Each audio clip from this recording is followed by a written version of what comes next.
On dit souvent que toute l'Europe s'est coalisée contre la Révolution française, puis l'Empire de Napoléon. Et c'est vrai, entre 1792 et 1815, rares sont les pays européens qui n'ont pas, à un moment ou à un autre, fait la guerre à la France révolutionnaire ou impériale. C'est ce qu'on a appelé les coalitions, c'est-à-dire la réunion de plusieurs puissances pour faire la guerre à une autre.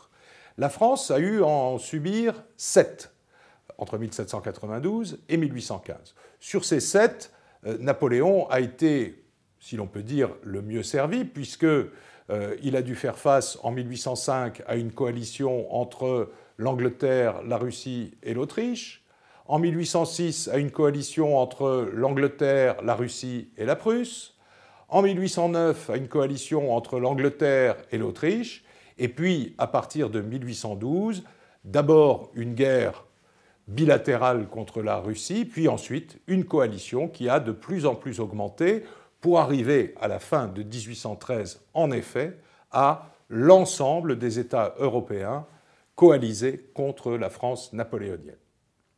Mais vous aurez remarqué qu'il a fallu 13 ans pour que l'ensemble de l'Europe se coalise contre Napoléon.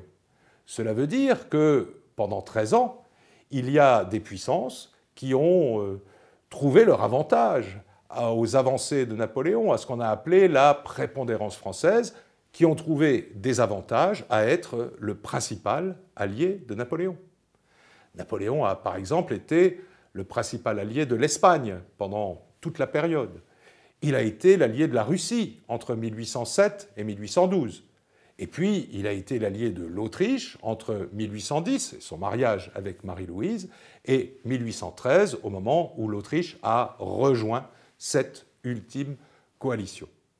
Et puis, Napoléon a eu aussi, pour certains États, un rôle bénéfique. Je veux parler, par exemple, des États allemands, qu'il a réunis au sein de ce qu'on appelle la Confédération du Rhin, et ces États allemands ont trouvé des avantages à leur alliance avec la France.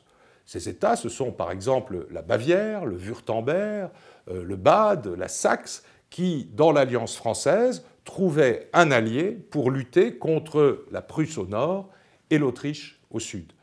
Donc on le voit, toute l'Europe ne s'est pas coalisée immédiatement contre Napoléon, et lorsqu'on examine la politique internationale de cette époque, elle ne se résume pas à être pour ou contre Napoléon.